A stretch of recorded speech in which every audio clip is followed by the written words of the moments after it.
For just one night only, some of the most romantic arias will be sung against the backdrop of Charleston's own world-renowned orchestra. On this week's Spotlight Music Series, let's welcome back Harold Mears, Executive Artistic Director of Charleston Opera Theatre. Welcome back. Thank you. Great to be back with you, as always. You know, love a good romantic aria, but now you've amassed all the best. Right. For so one night. this Serenata Romantica, we're calling it. It's sort of our third in these series of like big orchestra gala concerts where it's not a staged opera, but the orchestra's on the stage and the performers get to come in and we all wear our gowns and our tuxes and we perform some of the greatest selections from a myriad of operas. And so this one we entitled Serenata Romantica, and it's almost all duets and things like that from the romantic canon of opera. Yes, and from different languages. Different languages.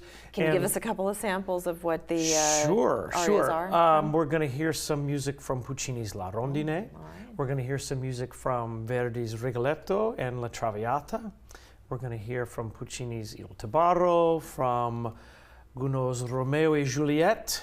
So lots of romantic stuff. Well, I think that's wonderful that you do have representation from the whole catalog, as you say, and a great way, I think this is a perfect way to introduce people into opera because you get a sampling of it. No, you're absolutely right, and these concerts have become actually quite popular. People love this format because you get 5 to 8, 10, 12 minutes of one opera, and you get to hear some things that sometimes you don't get to hear. I'll give you an example. One of the big duets that we're doing is from a famous opera called Andrea Chenier.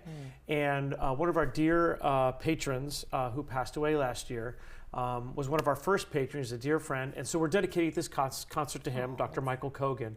And his favorite opera was Andrea Chenier. So we're doing this duet in his honor, but it's great to be able to hear this music live with orchestra because Andrea Chenier is not an opera that gets produced very often. And I don't mean to sound crass when I say this, but you kind of get a twofer because you've got a symphony behind you. Yeah, absolutely. So. I mean, this partnership that we've had with the symphony is incredible. We're wonderful. Very kindred spirits with our organizations with regard to sort of the quality and the artistic creativity that we bring together. Yeah. So what do you hope for audiences to take away from the experience of opera? Because opera, they say, is the highest form of art. It kind of incorporates absolutely everything. I'll tell you, this is my stump speech about this, is what makes opera special, what makes opera unique. It's becoming more special and more unique all the time because as we're in this digital world where everything is coming at us through a camera or a screen or a speaker, there are very few places where you can go and hear acoustic music, virtuosic music that's not filtered through some sort of electronic medium. That's true. And so the symphony, of course, is one of those. But opera is very specific. We're filling these auditoriums with our voices. No microphones. No microphones. It's just this craft of learning to project your voice like that. Yeah.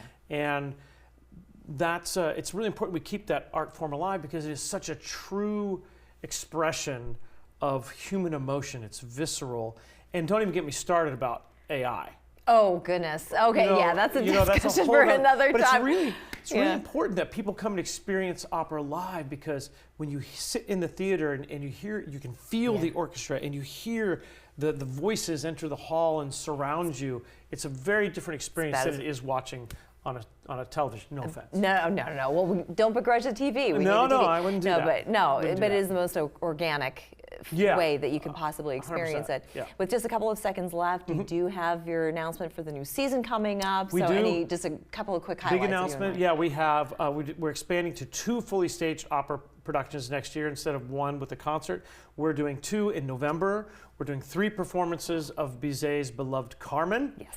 Maybe the most performed opera in the world. Sure. And in the spring, following it up with Rossini's comedy Il Barbiere di Siviglia, The Barber of Seville, both very well-known pieces with lots of toe-tapping tunes and some drama and some violence and some comedy all rolled in together. It's got all of it. It's a whole mixed bag. Well, thank you so much, Harold, for sharing with us. Again, do not miss Serenata Romantica. This is happening Thursday, April 17th at 7 p.m. at the Sotili, so get your tickets and enjoy yourself. It's going to be a beautiful night. Thank you again. Thanks for... We're back after this.